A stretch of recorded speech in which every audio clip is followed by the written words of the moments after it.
Now the next thing here is the connections. I have this. This was such a great find, this color-coded cable snake. I labeled each end with the connection that it goes to. I have the send, the main line to each amp, and the send and return from the loops. Those are color-coded. They go into the corresponding jacks on the amp. And this blue one goes into my wireless unit, which is Velcroed to the top head. And that also goes into the pedal board. All the connections come through the board. The board has a preamp in it, but I don't really use it. And that's it. Everything is connected through the board. There are no wires going back and forth. I take the snake. It's a 13.5-foot snake, I think. And it goes off to the side, around the side of the stage. And with my little transmitter, I have an AKG wireless transmitter. The transmitter is really tiny. Anywhere I want, I can walk around.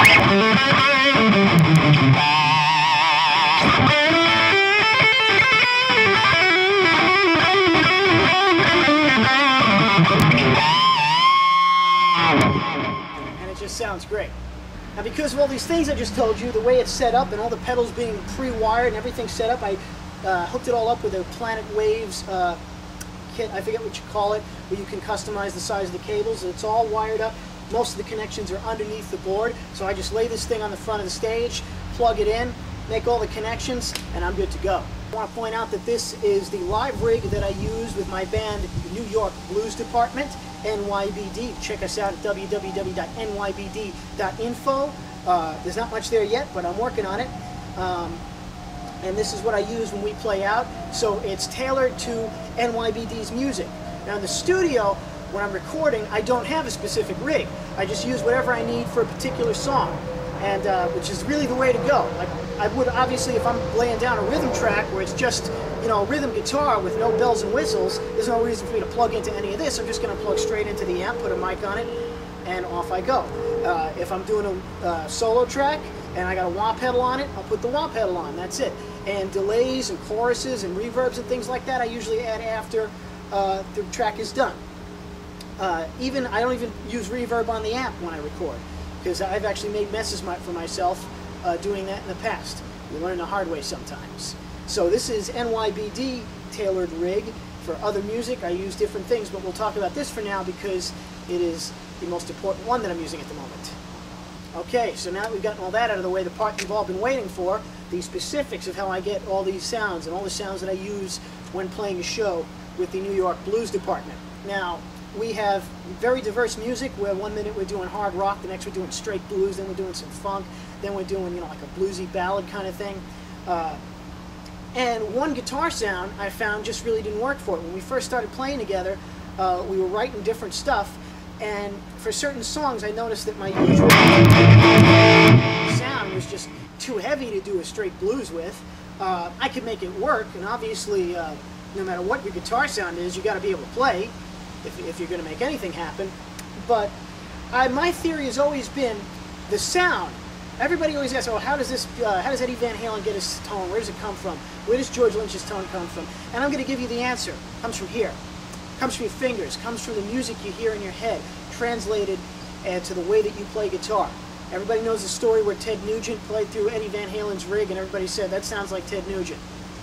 Because it's in your fingers. It's the way you approach the instrument, the touch you have, the little nuances that make your playing unique.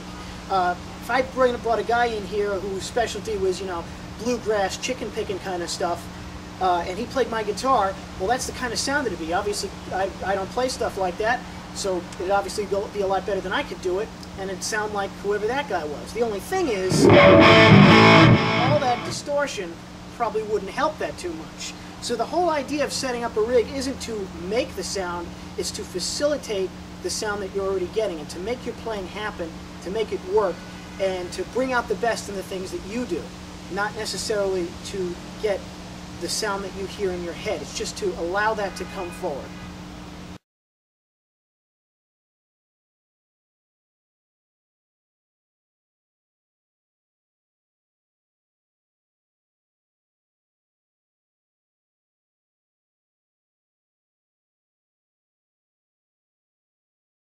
But that slightly esoteric note aside, that's exactly what I've done. I've put together a rig that facilitates my playing, but adds little nuances to it and allows me to do certain things. Like, for example, reduce the gain when doing something that is not such a heavy rock sound to get a bluesier sound on certain songs. Now, I use a couple of guitars during the show. This is obviously my main guitar, my good old JS 10th, the main guitar that I use. I also use a Strat type guitar.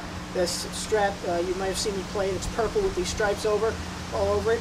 I bought a Squire Strat, tore it apart, and painted it and customized it before I had any idea what the hell I was doing, and it shows. But it does get a nice sound sometimes, and I also use my 5150 and a few other guitars that you'll be seeing in the future. But I'm using this because it's kind of an all-purpose guitar. It gets very versatile, gets a lot of different sounds. So if I was going to play an entire show with one guitar, it would be this or one of my other custom projects. What I do here, the way I get some sounds, the way I start, is I start obviously with my usual heavy rock sound. I got a little bit of reverb in the amp there, which is just the straight sound of the trans tube with some gain up on it. I don't have the gain all the way up. It's actually, where is it here? It's actually at about half. Because if you turn it all the way up, that's when you start getting noise and oversaturated distortion. And I don't want any of that. I want some nice definition in my playing and some presence, so it'll really cut. But it'll still be nice and big and fat and warm. And that's where I start. Now, the other head, which I switch with this pedal here,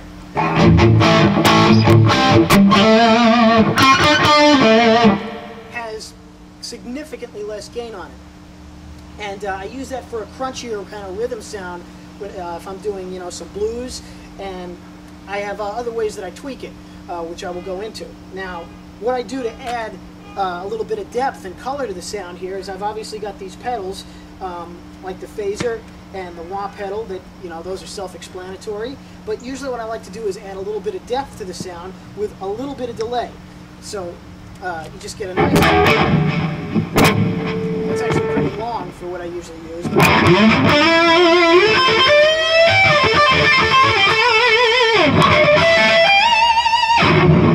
Just adds a little bit of depth to the sound, and I do the same thing on the other channel too.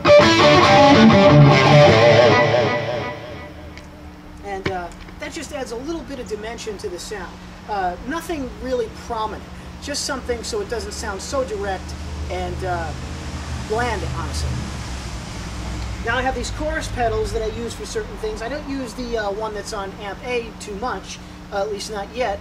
There are some songs that I'm going to be using it in that we haven't taken to the stage yet.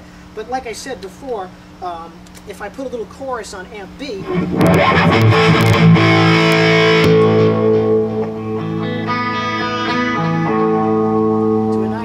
chorusy sound like that. Now, another thing that I do is, especially with this guitar, I have a coil tap here. I split the pickups and use the high pass filter to keep some high end with the volume cut, and just put my volume on a little bit, and I get a really nice...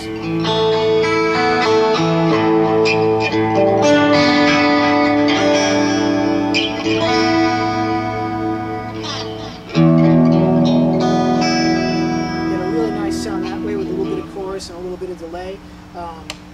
Sometimes I'll use the flanger instead of the chorus if I want a little bit more of a spacier sound.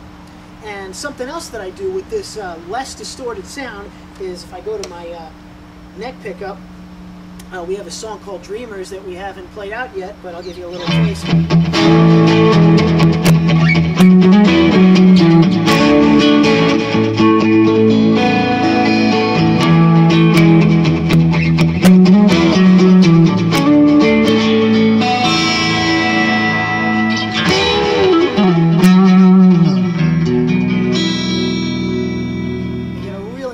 Sound that way, and get some nice effects like that with the chorus and with a little bit of delay on amp B.